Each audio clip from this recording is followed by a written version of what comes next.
আল্লাহ বলে দুনিয়াটা আমি পরীক্ষার হল হিসেবে বানায় দিয়েছি। যারা আমি আল্লাহ তাআলাকে ডাকবে, আমি আল্লাহ তাআলার কাজ করবে, আমি আল্লাহ তাআলার ইবাদত করবে, তাদেরকে আমি যে খাবার দেব, যে আমার নাফরমানি যে করবে তাকে আমি খাবার দিব, যে আমি আল্লাহ তাআলার ইবাদত করবে তাকে আমি যেই পরিমাণ ফসল দিব, যে আমি আল্লাহ তাআলার বিরোধিতা করবে তাকে আমি সেই পরিমাণ ফসল দিব। যে ব্যক্তি আমি আল্লাহ তাআলাকে তাহাজ্জুদের নামাজে উঠে রাখবে তার জন্য আমি সূর্যটা রেখে দিব। যদি আমার আল্লাহ তাআলার নাফরমানি করি আমি, তারপরেও আমার জন্য আল্লাহ তাআলা সূর্য রেখে দিবে। কারণ হলো দুনিয়া হলো পরীক্ষার হল, দয়া সবার জন্য সমান। আল্লাহ বলে দয়া সবার জন্য সমান, কিন্তু রেজাল্টের বেলায় দেখা যাবে, ফলাফলের বেলায় দেখা যাবে কি অবস্থা। যখন ভালো রেজাল্ট, যে একজন ভালো স্টুডেন্ট, সে যখন ভালো পরীক্ষা দিয়ে সে তার মনের মধ্যে একটা আত্মবিশ্বাস থাকে পাস করব, ঠিক না বলেন? তার মনের ভিতর আত্মবিশ্বাস থাকে একটা আমি পাস করব। দুলাভাই একজন বিদেশে থাকে, বলে তুমি ভালো যদি ভালো রেজাল্ট করতে পারো তোমাকে আমি ভালো দেখে একটা আইফোন কিনে দিব। কিন্তু যে খারাপ ছাত্রটা, তাকে এলাকার মানুষ পর্যন্ত গালি দিতে থাকে, তাকে কেউ পছন্দ করে না।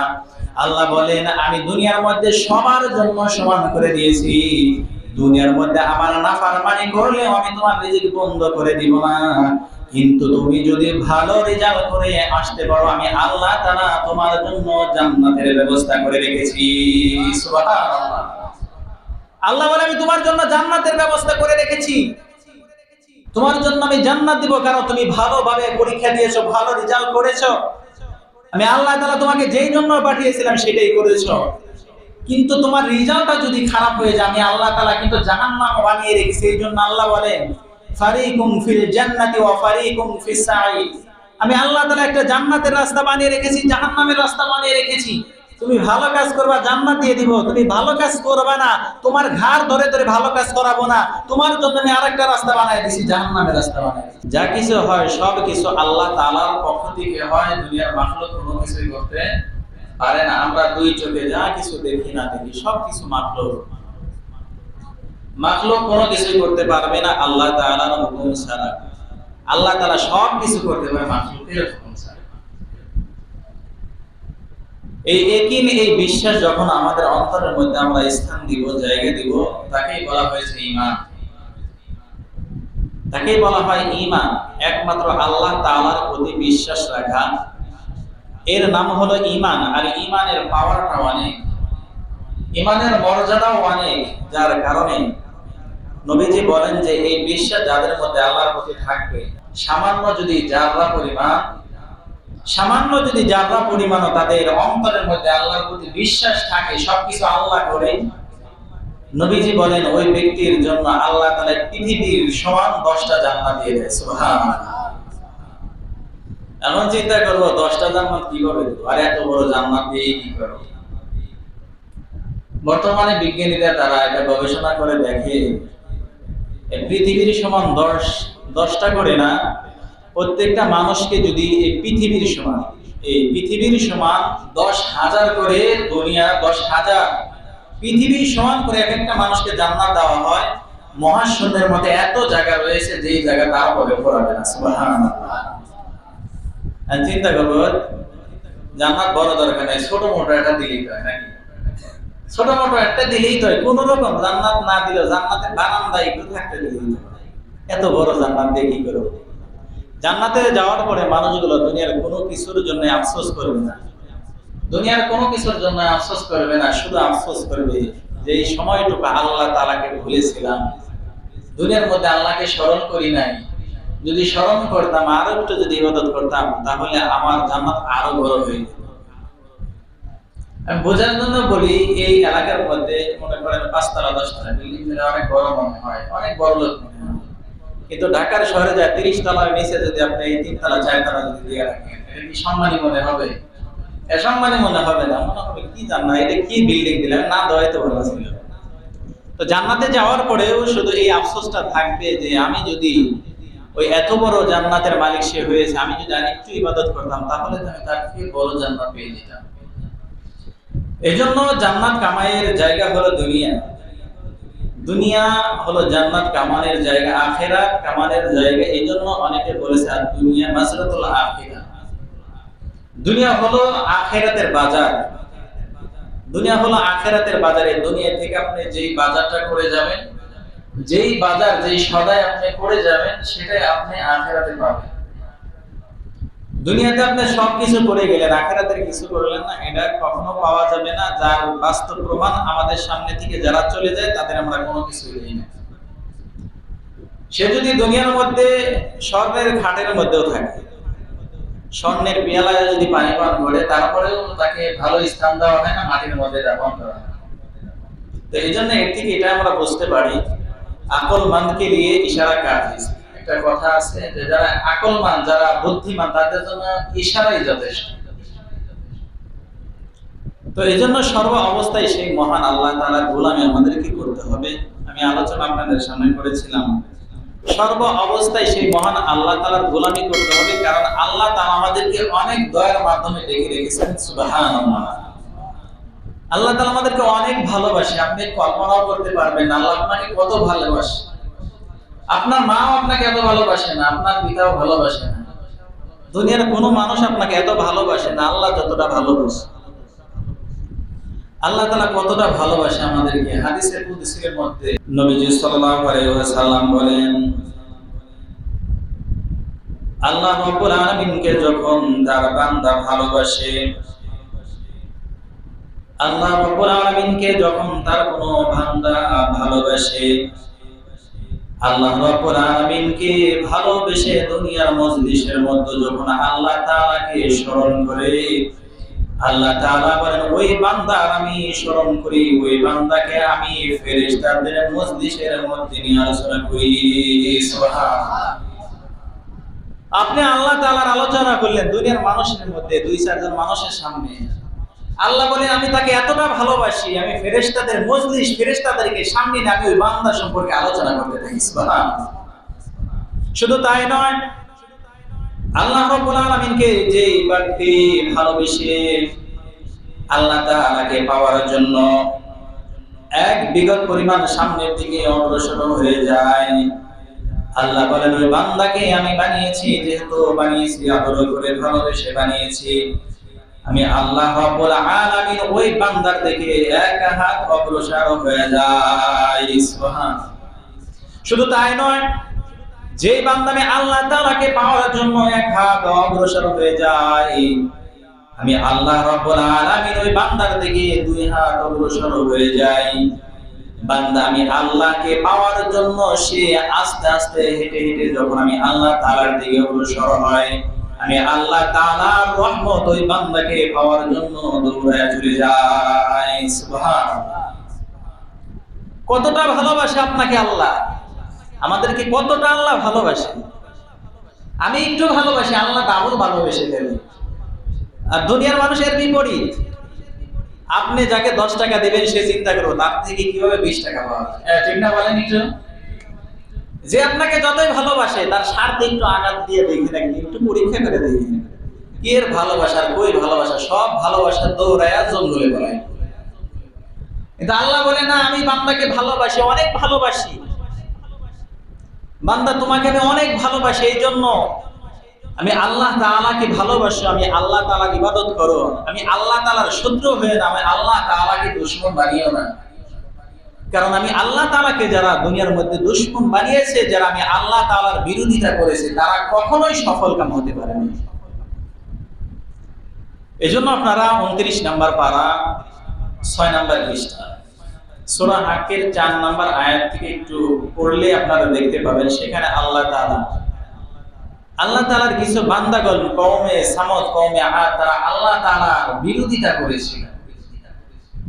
তাদের কি অবস্থা হয়েছে আল্লাহ তাআলা তাদের অবস্থা বর্ণনা করেছেন। কাযাবা সামুদ আদুম বিল কারিয়া فأما ثمود فأهلكوا بالطاغية وأما عاد فأهلكوا بريح صرصر عاتية سخرها عليهم 7 ليال و8 أيام حسوما فترى القوم فيها صرعا كأنهم أعجاز نخل خاوية আল্লাহ রাব্বুল আলামিন এই পৃথিবীর মধ্যে কওমে আদ বানিয়ে দিয়েছিলেন, কওমে আদকে পাঠিয়েছিলেন, তাদের নবীকে বানাইছিলেন হুদ আলাইহিস সালাতু ওয়াস সালাম।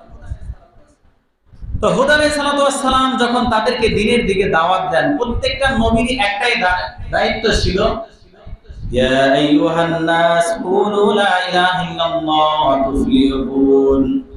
হে দুনিয়ার মানুষ সকল, তোমরা বলো লা ইলাহা ইল্লাল্লাহ, তাহলে তোমরা সফলকাম হয়ে যাইবা। সুবহানাল্লাহ। হুদ আলাইহিস সালাতু ওয়াস সালাম যখন তাদেরকে দাওয়াত দেয়, তারা বলে কি ব্যাপার, তুমি আবার আমাদের আল্লাহ তাআলা সম্পর্কে দাওয়াত দাও, আমাদের কি দেখছো কত বড় আমরা। তাদের উচ্চতা ছিল, তাফসীরি কিতাবের মধ্যে দেখেন 40 থেকে 60 হাত তারা উঁচা ছিল, লম্বা ছিল, ওইরকম তাদের বডি ফিটনেস ছিল।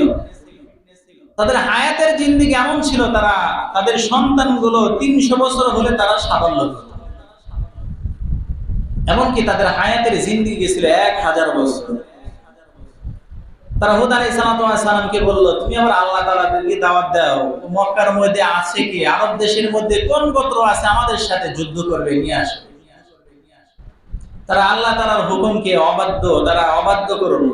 আল্লাহ তাআলার হুকুমের অবাধ্যতা যখন করলো, আল্লাহ রাব্বুল আলামিন সর্বপ্রথম তাদেরকে ধ্বংস করার জন্য তাদের রিজিকগুলোকে বন্ধ করে দিলেন। সর্বপ্রথম তাদের রিজিকগুলোকে বন্ধ করে দিলেন, জমিনের মধ্যে আর কোনো ফসল হয় না। রিজিকের মালিক কে? এটা জোরে বলেন আল্লাহ। আর এটা জোরে বলেন কে? আল্লাহ। রিজিকের মালিক হলো আল্লাহ। দুনিয়ার সব মানুষ মিলে যদি একটা গাছ যদি আমরা এরকম ভাবে চারা বানাইতে চাই, পারবো? এটা সম্ভব না, কখনোই সম্ভব না। রিজিকের মালিক হলো আল্লাহ। আল্লাহ তাআলা রিজিকগুলোকে বন্ধ করে দিলেন। যা তাদের কাছে ছিল খাবার টাবার সব শেষ। এমন অবস্থায় কি খাবে? এখন দেখে সামনে একটা কুত্তা যায়, কুত্তা জব করে খায়। কুত্তা কি খাবার জিনিস? এর যাওয়া খাবার জিনিস, সাপ ব্যাঙ যা আছে সব খায় গেলেও শেষ। এবার কি খাবে? আল্লাহ তাআলা তাদেরকে ধ্বংস করার জন্য বাতাস পাঠায় দিলেন। তাদের উপরে 7 দিন 7 রাত্র এবং 8 দিন পর্যন্ত তাদের উপরে ঝড়ো বাতাস তাদের উপরে চলতেছে। এমন অবস্থায় তাদের অবস্থা এমন হয়েছে, আল্লাহ বলেন কান্নাহুম আজাজু নাখলিন খাওয়িয়া। তাদের অবস্থা দেখে মনে হয়েছে এক একটা মানুষ নয়, এক একটা খেজুর গাছের মতো তারা পড়ে রয়েছে। তারা এক একটা বিক্ষিপ্ত খেজুর গাছের ন্যায় তারা পড়ে রয়েছে এক এক দিকে। আল্লাহ তাআলার গজবের সাথে কি মাতবারি করে কি ক্ষমতা দেখায় লাভ আছে?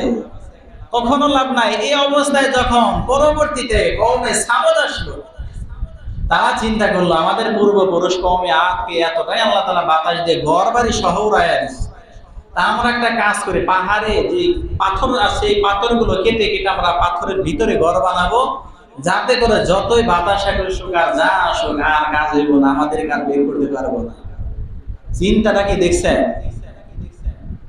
এবার যখন কওমে সামুদের কাছে আল্লাহ তাআলা সালেহ আলাইহিস সালামকে পাঠিয়ে দিলেন, সালেহ আলাইহিস সালাম তাদেরকে দাওয়াত দেয়, ইয়া আইয়ুহান নাস কুলু লা ইলাহা ইল্লাল্লাহ তুফলিহুন। হে লোক সকল, তোমরা বলো লা ইলাহা ইল্লাল্লাহ, তাহলে সফল কাম হয়ে যাইবা। তুমি আবার কার দিকে ডাকো? কে আবার আল্লাহ তাআলার দিকে ডাকলো? সালেহ আলাইহিস সালামকে তারা নবী হিসেবে মেনে নিতে পারলো না। বললো তোমাকে আমরা নবী হিসেবে মেনে নিতে পারি, তবে আমাদের সামনে একটা জিনিস করতে হবে। কি? যে তুমি যদি আমাদের সামনে পাহাড় যে দেখো, ওই পাহাড় থেকে একটা উট বের হতে হবে, গর্ভবতী একটা উট বের হতে হবে, এবং উটটা বের হওয়ার সাথে সাথে বাচ্চা দিতে হবে। যদি এটা তুমি আমাদেরকে দেখাইতে পারো, তাহলে তোমার দিনকে আমি কবুল করব। সালেহ আলাইহিস সালাম আল্লাহ তাআলার কাছে দোয়া করলেন। দোয়া করার সাথে সাথে পাহাড় থেকে একটা গর্ভবতী উট বের হলো। উট বের হওয়ার পরে সাথে সাথে বাচ্চা দিল। এরপরেও তারা দিনকে কবুল করলো না। আল্লাহ তাআলা তাদের উপর শাস্তি পাঠায় দিলেন।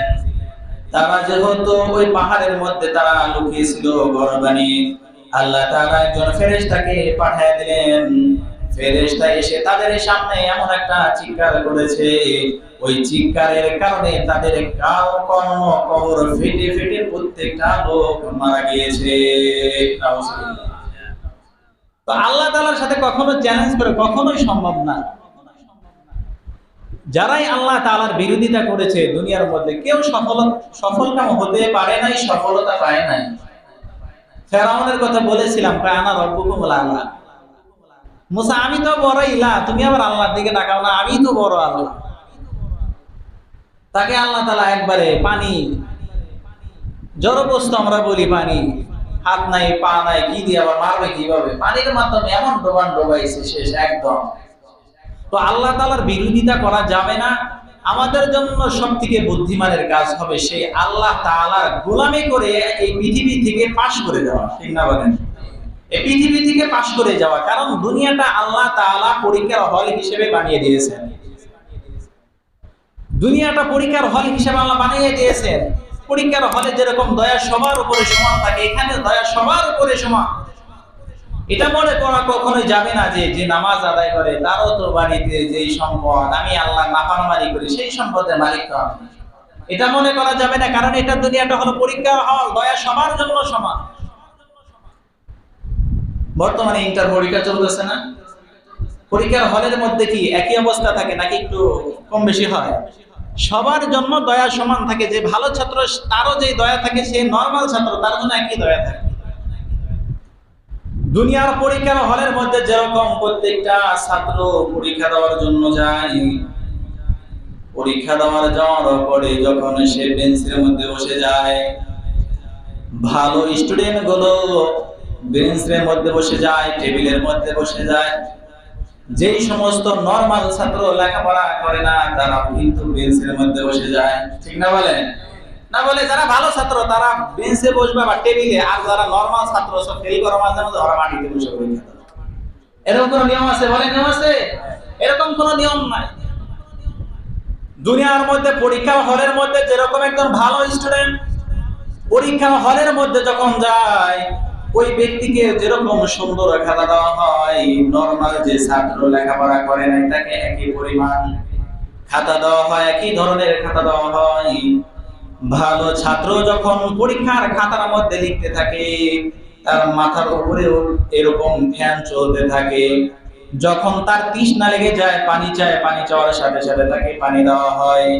নরমাল ছাত্র সে যখন তাকে এরকম পানি দেওয়া হয়, কারণ হলো পরীক্ষার হল, এখানে দয়া সবার জন্য সমান। আল্লাহ বলে দুনিয়াটা আমি পরীক্ষার হল হিসেবে বানায় দিয়েছি। যারা আমি আল্লাহ তাআলাকে ডাকবে, আমি আল্লাহ তাআলার কাজ করবে, আমি আল্লাহ তাআলার ইবাদত করবে, তাদেরকে আমি যে খাবার দেব, যে আমার নাফরমানি যে করবে তাকে আমি খাবার দিব, যে আমি আল্লাহ তাআলার ইবাদত করবে তাকে আমি যেই পরিমাণ ফসল দিব, যে আমি আল্লাহ তাআলার বিরোধিতা করবে তাকে আমি সেই পরিমাণ ফসল দিব। যে ব্যক্তি আমি আল্লাহ তাআলাকে তাহাজ্জুদের নামাজে উঠে ডাকবে, তার জন্য আমি সূর্যটা রেখে দিব। যদি আমার আল্লাহ তাআলার নাফরমানি করি আমি, তারপরেও আমার জন্য আল্লাহ তাআলা সূর্য রেখে দিবে। কারণ হলো দুনিয়া হলো পরীক্ষার হল, দয়া সবার জন্য সমান। আল্লাহ বলে দয়া সবার জন্য সমান, কিন্তু রেজাল্টের বেলায় দেখা যাবে, ফলাফলের বেলায় দেখা যাবে কি অবস্থা। যখন ভালো রেজাল্ট, যে একজন ভালো স্টুডেন্ট সে যখন ভালো পরীক্ষা দিয়ে সে তার মনের মধ্যে একটা আত্মবিশ্বাস থাকে পাস করব, ঠিক না বলেন? তার মনের ভিতর আত্মবিশ্বাস থাকে একটা আমি পাস করব। দুলাভাই একজন বিদেশে থাকে, বলে তুমি ভালো যদি ভালো রেজাল্ট করতে পারো তোমাকে আমি ভালো দেখে একটা আইফোন কিনে দিব। কিন্তু যে খারাপ ছাত্রটা তাকে এলাকার মানুষ পর্যন্ত গালি দিতে থাকে, তাকে কেউ পছন্দ করে না। আল্লাহ বলেন আমি দুনিয়ার মধ্যে সবার জন্য সমান করে দিয়েছি। দুনিয়ার মধ্যে আমার নাফরমানি করলে আমি তোমার রিজিক বন্ধ করে দিব না, কিন্তু তুমি যদি ভালো রেজাল্ট করে আসতে পারো আমি আল্লাহ তাআলা তোমার জন্য জান্নাতের ব্যবস্থা করে রেখেছি। সুবহানাল্লাহ। আল্লাহ বলে আমি তোমার জন্য জান্নাতের ব্যবস্থা করে রেখেছি, তোমার জন্য আমি জান্নাত দিব, কারণ তুমি ভালোভাবে পরীক্ষা দিয়েছো, ভালো রেজাল্ট করেছো। আমি আল্লাহ তাআলা তোমাকে যেই জন্য পাঠিয়েছিলাম সেটাই করেছো। কিন্তু তোমার রেজাল্টটা যদি খারাপ হয়ে যায় আমি আল্লাহ তাআলা কিন্তু জাহান্নাম বানিয়ে রেখেছি। এই জন্য আল্লাহ বলেন ফারিকুম ফিল জান্নাতি ওয়া ফারিকুম ফিস সাঈদ। আমি আল্লাহ তাআলা একটা জান্নাতের রাস্তা বানিয়ে রেখেছি, জাহান্নামের রাস্তা বানিয়ে রেখেছি। তুমি ভালো কাজ করবা জান্নাত দিয়ে দিব, তুমি ভালো কাজ করবা না তোমার ঘাড় ধরে ধরে ভালো কাজ করাবো না, তোমার জন্য আমি আরেকটা রাস্তা বানাই দিছি, জাহান্নামের রাস্তা বানাই দিছি। এখন আমাদের চিন্তার বিষয় হলো আমি কোন রাস্তায় যাব, আমি কি জান্নাতের রাস্তায় যাব নাকি জাহান্নামের রাস্তায় যাব? রাস্তা দুইটাই ক্লিয়ার, দুইটাই আমাদের সামনে পরিচিত। জান্নাতের রাস্তায় যেতে হলে জান্নাতের কাজ করতে হবে, জাহান্নামের রাস্তায় যদি চলতে হয় তাহলে জান্নাতের কাজ না করলে অটোমেটিক জাহান্নামে অটোমেটিক চলে যেতে হবে। এই জন্য আল্লাহ তাআলা আমাদেরকে পাঠিয়ে দিয়েছেন, মুমিনদেরকে পাঠিয়ে দিয়েছেন আল্লাহ তাআলার গোলামি করার জন্য। সেই গোলামির মাধ্যমে আল্লাহ তাআলার পরীক্ষায় পাশ করে যেতে হবে। শুধু তাই নয়, দুনিয়াটা একটা বিয়ে বাড়ির মতো, বিয়ে বাড়ি আছে, বিয়ে বাড়ির মতো দুনিয়াটা। এখানে সকলের জন্যই খাবার রাখা আছে, বিয়ে বাড়িতে যেরকম সবার জন্য যারা যায় সবার জন্যই খাবার রাখা হয়, কিন্তু সেখানে একজন থাকে হলো বর থাকে, সে একজন মেন লোক থাকে যার জন্য সমস্ত আয়োজন করা হয়। আল্লাহ বলে পৃথিবীর মধ্যে আমি সবকিছুকে বানিয়ে দিয়েছি, যত আসমান দেখো, তোমরা জমিন দেখো, গাছের মধ্যে ফল দেখো, আকাশের মধ্যে চাঁদ দেখো, সূর্য দেখো, তারা দেখো, সবকিছু আমি মুমিনদের জন্য বানিয়ে রেখেছি। সুবহানাল্লাহ। শুধুমাত্র আমি মুমিনদের জন্য বানিয়ে রেখেছি। মুমিনদের কত মর্যাদা জানো? মুমিনরা দুনিয়ার মধ্যে দুনিয়াকে কামানোর ব্যস্ত থাকতে পারে না, শুধুমাত্র টাকার পিছনে ছুটতে পারে না মুমিনরা, কারণ তাদের উদ্দেশ্য তো টাকা না, তাদের উদ্দেশ্য হলো আখিরাত। যেমন ভাবে বিয়ে বাড়ির মধ্যে যখন মানুষগুলো যায়, যখন খাবার দিয়ে দেয়, সবার জন্য খাবার দেয়, এখানে কোনো কম বেশি করে না, কে বরের বাই তাকে রান দুইটা, এরকম হয় হয় না? কি বলেন, হয় না? সবার জন্য দয়া সমান, সেখানে সকলকে একই ধরনের খাবার দেওয়া হয়, সকলকে একই স্থানে বসতে দেওয়া হয়। কিন্তু সাধারণ যারা যাত্রী আছে তারা সেখানে পায়ে খাইতে থাকে, কারণ তার জন্য সুযোগ এখনই সব খেয়ে নিতে হবে, কারণ একটু পরে যখন খাওয়া দাওয়া শেষ হবে এরপর আর কোনো খাবার থাকবে না। আল্লাহ বলে পৃথিবীর মধ্যে আমি সব ধরনের খাবারকে দিয়ে দিয়েছি, এখানে সবাই খাইতে পারবে, মুমিন ব্যক্তিও খাবে, যারা আল্লাহ তাআলার নাফরমানি করে তারাও খাবে।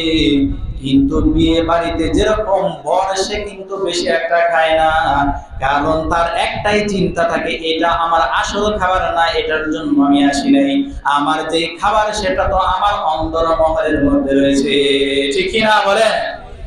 আমার খাবার তো এটা না, আমার জন্য তো আমার এতদিনের যে ইচ্ছা, আমার এতদিনের যেই আমার ইচ্ছা, আমার সংকল্প, আমার অন্তরমহলে আমাকে খাবার দিবে, আমার জন্য যেই আমার স্ত্রী বসে রয়েছে তার সাথে আমি আমোদ ফুর্তি করবো, তার সাথে কথা বলবো, এটাই তো তার ইচ্ছা, সবসময় তার মনের মধ্যে এটা থাকে। কিন্তু যারা যাত্রী থাকে তাদের ইচ্ছা থাকে এখন আমাদেরকে খাইতে হবে, খাবার শেষ হয়ে গেলে আর খাবার দিবে না। দুনিয়ার মধ্যে আল্লাহ রাব্বুল আলামিন আমাদেরকে পাঠিয়ে দিয়েছেন, মুমিনদেরকে পাঠিয়ে দিয়েছেন, সাধারণ মানুষদেরকে পাঠিয়ে দিয়েছেন, আল্লাহ তাআলা কাফের বেঈমান সবাইকে পাঠিয়ে দিয়েছেন। সবাই খালি চিন্তা করে কিভাবে খাবো, দুনিয়া থেকে কি পরিমাণ সম্পদ জমাইলে আমার জন্য মঙ্গল হবে, আমার সন্তানের জন্য মঙ্গল হবে। কিন্তু যারা মুমিন ব্যক্তি তারা কখনো দুনিয়ার দিকে তাকায় না, তারা চিন্তা করে না দুনিয়ার মধ্যে আমি কি পাইলাম আর না পাইলাম, তারা চিন্তা করে দুনিয়ার মধ্যে আমি যা পাই না পাই আমার জন্য অন্তরমহল রয়েছে, আল্লাহ তাআলা আমার জন্য জান্নাত রেখে দিয়েছেন। কখন এই দুনিয়ার জীবন শেষ হয়ে যাবে, দুনিয়ার জীবন শেষ হওয়ার সাথে সাথে আমি সেই অন্তরমহল জান্নাতের মধ্যে পৌঁছে যাব। সুবহানাল্লাহ। এজন্য মুমিন বান্দার কখনো চিন্তা থাকে না দুনিয়ার মধ্যে কি কামাইলাম আর না কামাইলাম, টাকা পয়সা দিয়ে বাড়ি গাড়ি 4-5টা করে ফেললাম, এই চিন্তা সে কখনোই করে না। মুমিন বান্দার মধ্যে একটাই তার চিন্তা থাকে, কিভাবে আমার রবকে আমি খুশি করব, আমার রবকে আমি যদি খুশি করে যেতে পারি, আমার জন্য তো জান্নাত রয়েছে, আমি তো দুনিয়া থাকার জন্য আসি নাই, আমার জন্য আল্লাহ তাআলা জান্নাত বানিয়ে রেখে দিয়েছেন। আল্লাহ বলেন যে আমি তাদের জন্য কেমন জান্নাত বানিয়ে রেখেছি জানো? আল্লাহ রাব্বুল আলামিন মুমিনদের জন্য কেমন জান্নাত বানিয়ে রেখেছেন। আল্লাহ রাব্বুল আলামিন বলেন ইন্নাল্লাযিনা আমানু ওয়া আমিলুস সলিহাতি কানাত লাহুম জান্নাতুল ফিরদাউসি নুজুলা। আমি মুমিনদের জন্য যে জান্নাত বানিয়ে রেখেছি, ওই জান্নাতে মুমিনরা যাওয়ার জন্য আগ্রহ করবে না, বরঞ্চ ওই জান্নাত মুমিনদেরকে স্বাগতম জানায় তাদেরকে কাছে টেনে নিবে। সুবহানাল্লাহ। মুমিনদেরকে ডেকে ডেকে জান্নাতের মধ্যে নিয়ে যাবে। মুমিনদেরকে ডেকে ডেকে জান্নাতের মধ্যে নিয়ে যাবে। কখন? যখন আমি প্রকৃত মুমিন হতে পারবো। যখন আমি মুমিন হতে পারবো তখন আমাকে জান্নাত ডেকে নিয়ে যাবে।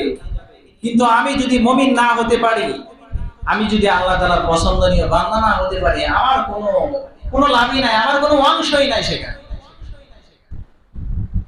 তো মুমিন কারা? মুমিনদের কাদেরকে বলা হয়? আল্লাহ তাআলা তাদের সুন্দর করে পরিচয়গুলোকে আল্লাহ তাআলা তুলে ধরেছেন।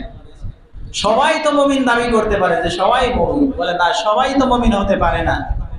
মুসলমানের পরিচয় সবাই দিতে পারে, কিন্তু মুমিন সবাই না। আল্লাহ রাব্বুল আলামিন তাদের পরিচয়টা 9 নম্বর পারা 16 নম্বর পৃষ্ঠা সূরাতুল আনফালের 2 নম্বর আয়াতে আল্লাহ বলেন, ইন্নামাল মুমিনুনা আল্লাযীনা ইযা যুকিরাল্লাহ ওয়াজিলাত কুলুবুহুম ওয়া ইযা তুলিয়াত আলাইহিম আয়াতুহু যাদাতহুম ঈমানা। আল্লাহ রাব্বুল আলামিন বলেন, মুমিন তো ওই ব্যক্তি, ইন্নামাল মুমিনুনা আল্লাযীনা ইযা যুকিরাল্লাহ ওয়াজিলাত কুলুবুহুম, মুমিন বান্দা হলো তারা যারা আল্লাহ তাআলার নাম শোনার সাথে সাথে তাদের অন্তরগুলো কেঁপে ওঠে। সুবহানাল্লাহ। তাফসীরে মাযহারের মধ্যে লেখেন, অন্তরগুলো কেঁপে ওঠার অর্থ হলো মুমিন বান্দাগণ সর্ব অবস্থায় আল্লাহ তাআলার আযাবের কথা স্মরণ করে করে সমস্ত প্রকার গুনাহ থেকে তারা বিরত থাকে। সুবহানাল্লাহ। আল্লাহ তাআলার নাম নেওয়ার সাথে সাথে আল্লাহ তাআলার কথা সে স্মরণ করে করে সে সর্ব অবস্থায় ভীত থাকে যে আমি এই কাজটা করব, আল্লাহ না জানে আমার অসন্তুষ্ট হয়ে যায়। আমার উপর যদি আল্লাহ তাআলা অসন্তুষ্ট হয়ে যায় তাহলে তো আমি জান্নাত পাবো না। আল্লাহ আমার উপরে সন্তুষ্ট হলো না, আমি অসন্তুষ্ট হলে আমার উপরে, তাহলে তো আমি আল্লাহ তাআলাকে সন্তুষ্ট করতে পারলাম না, আমি তো তাহলে মুমিন হতে পারলাম না। 2 নম্বর সিফাত হলো ওয়াইদা তুলিয়াত আলাইহিম আয়াতুহু যাদাতুহুম ঈমানা। আল্লাহ রাব্বুল আলামিন বলেন, মুমিনদের পরিচয় 2 নম্বর পরিচয় হলো যখন তাদের সামনে আমি আল্লাহ তাআলার আয়াতগুলোকে তেলাওয়াত করা হয়, যখন আমি আল্লাহ তাআলার বাণীগুলোকে যখন তেলাওয়াত করা হয়, ওই সমস্ত মানুষের ঈমানগুলো বেড়ে যায়। সুবহানাল্লাহ। ওই সমস্ত মানুষের ঈমানগুলো বেড়ে যায় যখন তাদের সামনে আল্লাহর কোরআনকে পাঠ করা হয়। তাদের যে ঈমান ছিল, যে ঈমান অল্প ছিল, সেই ঈমানটা আল্লাহর প্রতি আরো বেড়ে যায়, আরো বেশি হয়ে যায়। আফসোসের কথা হলো আজ আমরা কোরআন পড়তেই পারি না, কোরআন পড়তেও পারি না, নিজেরা তো পারি না, নিজেদের সন্তানদেরকে আমরা শিখাই না। আমরা কত বড় আসলে এটা চিন্তা করার বিষয়।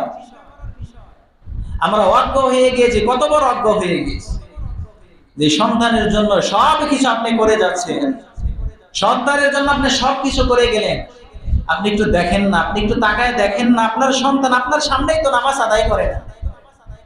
আপনার বয়স বেশি হয়ে গেছে এই জন্য আপনি নামাজ আদায় করতে আসেন, আপনার সন্তান নামাজ আদায় করে না। তো আপনি সেই সন্তানের জন্য বড় বড় বাড়ি গাড়ি করার যে আপনি চিন্তা করেন, আপনি একবারও চিন্তা করেন না আপনার জীবিত অবস্থায় আপনার সন্তান মসজিদে আসে না, আর আপনি মরে গেলে আপনার জন্য আপনার সন্তান দোয়া করবে, আপনার কবরের কাছে যায় দোয়া করবে আপনার সন্তান। কার জন্য কি করে যাচ্ছেন দুনিয়ার মধ্যে? কেন দুনিয়ার মধ্যে সন্তানকে কেন আপনি কোরআন শিক্ষা দিচ্ছেন না? কেন আপনি আপনার সন্তানকে ইসলামের সঠিক জ্ঞান আপনি কেন শিক্ষা দেন না? সন্তানের জন্য আপনি দুনিয়ার সবকিছু করে যান, কিন্তু আখিরাতের জন্য কিছু করে যাচ্ছেন না। কিন্তু একদিন এই সন্তান আপনার বিপদের কারণ হয়ে দাঁড়াবে।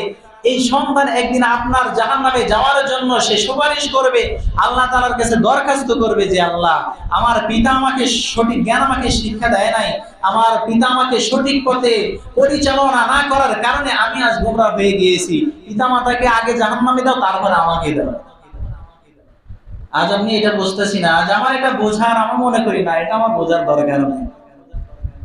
দুনিয়ার মধ্যে আপনি দেখেন যারা অনলাইনে থাকেন, অনেক সময় দেখা যায় যারা অনলাইনে থাকেন, আপনি কয়েকদিন আগে একটা ছাগল কাণ্ড নিয়ে দেখছেন না, একটু ফেসবুকে বা নেট দুনিয়া একটু গরম ছিল কিছুদিন। তো তার সন্তান এই ছাগল নিয়ে তার যখন দুর্নীতি ধরা পড়েছে, সে সরাসরি তার সন্তানকে অস্বীকার করছে, এটা আমার সন্তান।